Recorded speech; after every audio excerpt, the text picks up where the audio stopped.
Apakah belajar itu penting? Ya, penting. Catatan sejarah telah membuktikannya bahwa belajar bukan hanya bisa menjadikan setiap individu mampu mengembangkan potensi dirinya, akan tetapi juga mampu menjadikan peradaban mencapai puncak kejayaannya. Oke, dalam serial motivasi belajar ini, saya akan mengulas era keemasan Islam, atau yang biasa disebut dengan The Islamic Golden Age, di mana pada masa itu pemerintahan Islam menjadi pemerintahan yang terkuat dan terjaya di muka bumi. Membahas era keemasan Islam sangat erat kaitannya dengan berdirinya dinasti Abbasiyah. Dinasti ini berkuasa selama kurang lebih 500 tahun, yaitu dari tahun 750 Masehi sampai 1258 Masehi. Pada zaman itu, ilmuwan Islam menjadi pemeran utama dalam perkembangan ilmu pengetahuan dunia. Kecintaan para khalifah terhadap ilmu agama dan sains telah mendukung peradaban Islam mencapai puncak keemasannya. Pencapaian yang gemilang di dunia Islam pada waktu itu menyentuh banyak bidang. Yang pertama, kemajuan administrasi pemerintahan, militer, dan kebijakan publik. Yang kedua, kemajuan bidang sosial, ekonomi, dan budaya. Yang ketiga, kemajuan bidang ilmu pengetahuan dan teknologi. Yang keempat, kemajuan bidang ilmu-ilmu agama. Yang kelima, kemajuan bidang seni dan sastra. Yang keenam, kemajuan bidang pendidikan dan perpustakaan. Ada beberapa faktor yang menyebabkan Islam mencapai puncak kejayaan. Tapi, dalam pembahasan ini, kita akan fokus pada perkembangan ilmu agama dan sains. Pada masa kejayaan Islam, banyak dilahirkan ilmuwan terbaik dunia dari kalangan orang Islam. Lahirnya ilmuwan muslim di era keemasan Islam tidak lepas dari dukungan para khalifahnya yang cinta terhadap ilmu pengetahuan dan mau terbuka terhadap ilmu pengetahuan dari manapun. Pada masa itu, kota Baghdad merupakan pusat rujukan ilmu pengetahuan dunia di bawah pemerintahan dinasti Abbasiyah. Pada saat itu, dibangun sebuah lembaga yang diberi nama Baitul Hikmah, yang mana Baitul Hikmah memiliki beberapa fungsi. Fungsi yang pertama, sebagai pusat penerjemahan buku-buku bahasa asing ke dalam bahasa Arab. Yang kedua, sebagai perpustakaan. Yang ketiga, sebagai pusat penelitian. Yang keempat, sebagai lembaga pendidikan formal.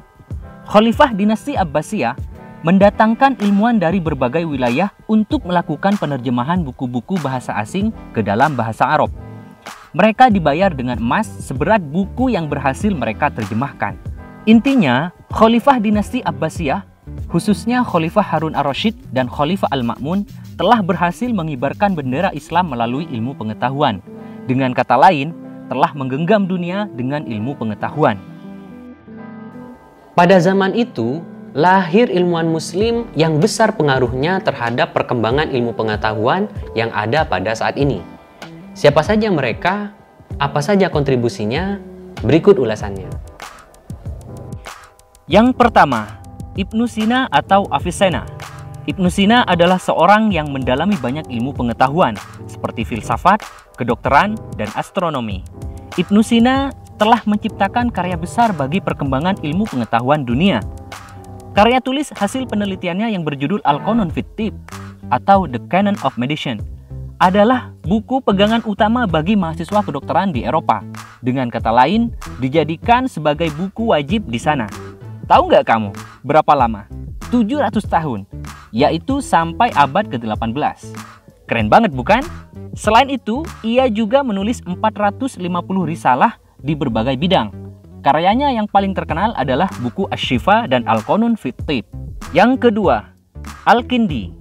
Ia adalah orang Islam pertama yang mendalami filsafat. Ia juga dikenal sebagai pemikir muslim pertama yang menyelaraskan filsafat dan agama. Nama lengkapnya Abu Yusuf Ya'qub bin Ishaq al-Sobah Al-Kindi. Pada masa pemerintahan Khalifah al-Ma'mun, ia dipercaya menjadi ketua tim penerjemah naskah-naskah filsafat kuno dari Yunani dan Romawi di Baitul Hikmah. Al-Kindi dikenal sebagai orang yang cerdas. Ia menguasai 3 bahasa penting, Yunani, Suryani, dan Arab. Selain menguasai 3 bahasa itu, ia juga menguasai banyak bidang ilmu pengetahuan, seperti filsafat, logika, ilmu hitung, musik, astronomi, geometri, medis, astrologi, psikologi, politik, dan meteorologi. Ia juga termasuk ilmuwan yang produktif. Tercatat, ia memiliki 270 karya tulis. Wow, produktivitas yang tidak mudah ditandingi tentunya. Banyak kontribusinya dalam ilmu pengetahuan, 2 diantaranya adalah di bidang optik dan kimia. Di bidang optik, ia menjelaskan bahwa supaya mata bisa melihat benda, maka diperlukan perantara yang bisa mengarahkan benda tersebut ke mata kita, yaitu udara. Di bidang kimia, ia adalah orang yang pertama kali menyuling alkohol dan memproduksi alkohol dalam jumlah besar. Nah, tentunya kamu sudah tahu kan, alkohol banyak gunanya dalam kehidupan kita, seperti untuk mengusir serangga, menghilangkan bau sepatu, membersihkan luka di dunia medis, dan masih banyak lagi manfaat lainnya. Yang ketiga, Umar Khayyam. Umar Khayyam memiliki nama lengkap Abu Al-Fath Umar Ibnu Ibrahim Al-Khayyam. Ia merupakan seorang matematikawan, astronom, dan sastrawan. Di bidang matematika, ia dikenal sebagai orang pertama yang bisa menjelaskan dengan lengkap konsep segitiga Pascal atau yang disebut dengan segitiga Khayyam-Pascal. Di bidang astronomi, Umar Khayyam bisa membuktikan bahwa bumi berputar pada sumbunya. Di samping itu, Umar Khayyam juga menjadi salah satu anggota tim perumus kalender Iran yang disebut Jalali Kalendar. Di bidang sastra, ia mempunyai puisi terkenal, yaitu Rubaiyat of Umar Khayyam. Tahu nggak? Karyanya ini sudah diterjemahkan ke dalam puluhan bahasa di dunia. Mantap banget kan? Yang keempat, Al-Khwarizmi. Al-Khwarizmi memiliki nama lengkap Abu Abdullah Muhammad Ibnu Musa Al-Khwarizmi. Ia adalah ilmuwan yang sering disebut namanya. Pasti kamu sudah tidak asing dengan istilah algoritma, kan? Algoritma yang sering kamu dengar itu berasal dari namanya, Al-Khwarizmi. Algoritma selain menjadi materi penting di bidang matematika, saat ini algoritma juga jadi jantungnya ilmu informatika komputer. Al-Khwarizmi telah banyak memberikan kontribusi terhadap ilmu pengetahuan. Ia adalah penemu aljabar dan angka 0. Ia dinobatkan sebagai Bapak Aljabar karena telah menemukan cos, sin, dan tan dalam trigonometri matematika. Selain itu, banyak lagi kontribusi dari Al-Khwarizmi terhadap ilmu pengetahuan, bukan hanya di bidang matematika saja, tapi juga di bidang astronomi, astrologi, dan geografi. Selain di bidang sains, lahir juga di era keemasan Islam tokoh ilmu agama, yang hasil jeripayahnya dalam belajar masih bisa kita nikmati sampai sekarang. Tokoh-tokoh itu adalah yang pertama, Imam Hanafi. Nama lengkap Imam Hanafi adalah Nu'man ibnu Sabit ibnu Zuta bin Mahan At-Taimi. Imam Hanafi adalah tokoh yang pertama kali menyusun kitab fikih secara tematik, seperti mulai dari bab toharoh, sholat, dan seterusnya. Kemudian diikuti oleh ulama sesudahnya. Salah satu karya besarnya adalah Al-Fiqhul Akbar. Yang kedua, Imam Maliki. Nama lengkapnya Abu Abdullah Malik ibnu Anas, ibnu Malik, ibnu Abi Amr, ibnu Amr, ibnu Al-Haris, ibnu Gaiman, ibnu Jusail, ibnu Amr, ibnu Al-Haris Ziasbah. Ia dijuluki Sayyid Al-Fuqaha Al-Hijaz. Artinya, pemimpin ahli fikih di seluruh daerah Hijaz. Ia telah mendapatkan hadis dari 900 guru. Karyanya yang sulit ada tandingannya adalah Kitab Al-Muwatta, yang mana kitab ini disusun selama 40 tahun dan telah ditunjukkan kepada 70 ahli fikih di Madinah. Kitab ini berisi 100.000 hadis dan diriwayatkan oleh lebih dari 1.000 orang. Yang ketiga, Imam Syafi'i. Imam Syafi'i memiliki nama lengkap Abu Abdullah Muhammad bin Idris Asy-Syafi'i. Ia merupakan ilmuwan di bidang ilmu agama Islam, seperti fikih, hadis, dan usul fiqh. Kekuatan hafalannya sangat baik. Di usia 7 tahun, ia sudah hafal Al-Quran. Dan di usia yang baru menginjak 10 tahun, sudah hafal kitab Al-Muwatta. Ayo, di usia segitu, kamu sudah hafal apa? Dari saking amat cerdasnya Imam Syafi'i, ia diminta tinggal di ibu kota oleh Khalifah Harun ar-Rasyid, yaitu di kota Baghdad.